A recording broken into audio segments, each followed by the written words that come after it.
چې کله نور او سپوږمۍ تندر ونیسي په هغې کې د اسلام څه تعلیمات دي. نو اکثر خبره موږ مخکې کړې ده او دې احادیثو کې هم هماغه خبره موږ ته رانقل ده. دا وړاندې حدیث د جناب عبدالله ابن عباس تیر شو، هم د هغه حدیث ټوټه سیده عائشه صدیقه رضی الله تعالی عنها نه هم رانقل ده.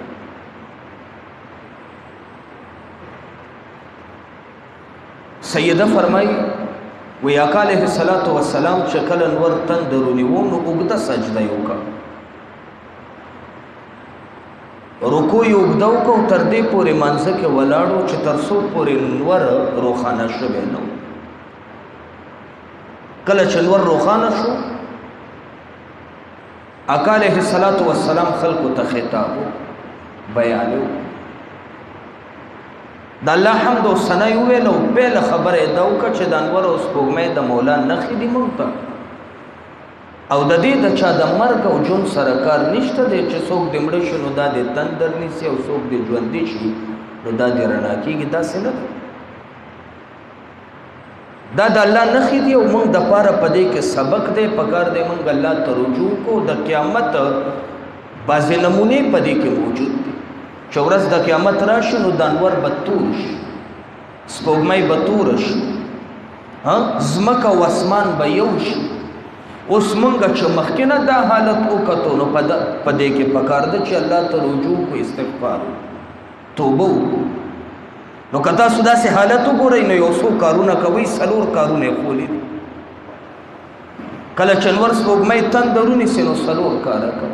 او بل حدیث کې به 5 هم راشي، فدعوا الله، الله نه دعاګانې غواړي، خدای موږ ته خیر پېښ کړي، خدای د دې د تکلیف او ازمیښت نه مو ساتي، او دې نه وروسته د قیامت چې کومه دا حالت را روان دی زموږ ترې حفاظت وکړي. نو داسې دعاګانې کوي. وکبرو د الله لوی بیانوي، ځکه دا ټول انقلاب څوک راولي؟ لوی الله راولي. او 3 نمبر وصلو، فوراً الله ته موږ باندې ودرېږئ، ځکه د انسانانو په اعمالو کې مولا ته ټولو کې محبوب عمل او عبادت هغه مونځ دی. نو ته چې په عبادت ودرېږې الله رب العالمین په تا باندې رحم راشي او بیا تا د تکلیف نه بهر کړي. او 4 نمبر سیز تصدقو، جیب کې د څه پیسې دي نو صدقه کړه، سمال دولت دی در سره صدقه کړه، ساروی ګډي بيزي دي در سره صدقه کا، نو فورا صدقه وکي، ځکه صدقه داسې عمل دی چې په دې سره مولا کریم عذابونه کړي فیصلې چې په موږ باندې شوي داغې واپسې کوي. بیا آقا کریم علیه السلام فرمایل دا معاشره کې چې انقلابات راځي، دا حالت بدلیږي او سخت ورځې راځي، دا زموږ د ګناهونو اثر دی. انسانان گناهونه کوي، د هغې په وجه باندې خوندونه د ژوند خراب شو، حالات سخت په انسان راشي. نو ګوره د یو سړي چې یو وینځه وي او غلامي، او دا سړی غیرتي سړی، په دې سړي کې غیرت وي، د ده وینځه چا سره زینه وکړي نو وایه دا غیرتي سړي باندې به څومره سختي او تکلیف دی. د ده دا غلام چرته زینه وکړي نو سوچ کوه په دې غیرتي باندې به څومره تکلیف دی. وینځه او غلام، زوی او لور یې نه ده یاده کړې، ځکه دا خو ډېره لرې خبره ده. که وینځه او غلام یې وي دا د آقا ادب دی چې خبرې کوي. که وینځه او غلام یې وي د غیرتي په کور کې او هغه زنا کې مبتلا شي نو دې غیرتي باندې دا څومره لوی تکلیف تېري، څومره به په عذاب شي.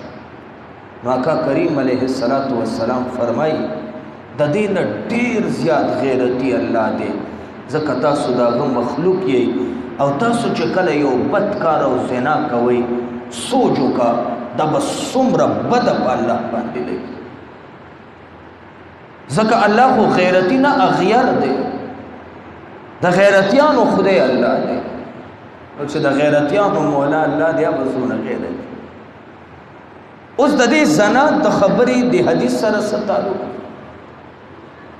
نو دې کې اشاره ده چې دا انقلاب او حالات بدل شو د دنیا، دینور خپل رڼا پرېښوه، دا د انسانانو د ګناهونو په وجه کې.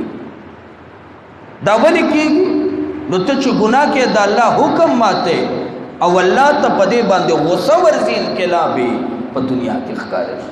ځکه خو غیرتي دی که نه، نو زور په دې باندې وځي او دا څه به دی په ټکي باندې ورسېدی. دا سیده فرمایي، آقا علیہ الصلوۃ والسلام فرمایي اے امت د محمد که تاسو ته پته ولګي څه چې ما ته معلوم دي د هغه نه تاسو خبر شئ، کوم عذابونه کوم تکلیفات د الله رب العالمین د شان خلاف ستاسو اعمال او د هغې وبا دې نه که تاسو خبر شئ نو بیا به ډېر ډېر جاړئ او ډېر کم به خاندئ. خو تاسو نن خبر نه یې نو خندام ډېره ده او چړام کمه ده. د الله د یارې تاسو کم جاړئ، خو که دې حالاتو نه تاسو خبر شوئ د هغه عذابونو نه چې کم په دې ګناهونو میلاویږي تاسو ته علم وشو، الله کافر دپاره او ګناهګار دپاره کم عذاب تیار کړی دی او د هغې وبال څه دی هغې نه ته خبر شوې نو لبکیتم کثیرا ولضحکتم قلیلا، نو ډېر به جاړئ او ډېر کم به بیا خاندئ.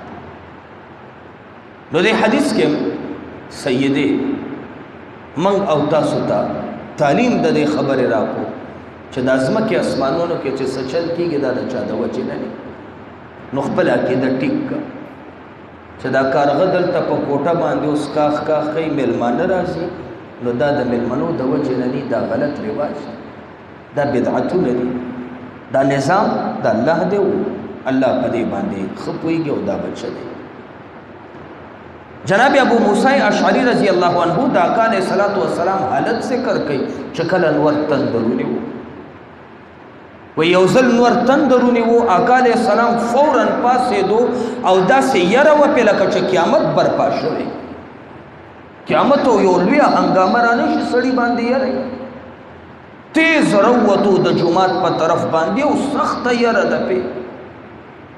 آقا علیہ السلام چرالو جومات ته نو 2 رکعتونه کړي دي، اوږده رکعتونه، ما ته نه داسې اوږده رکعتونه کله لیدلي دي.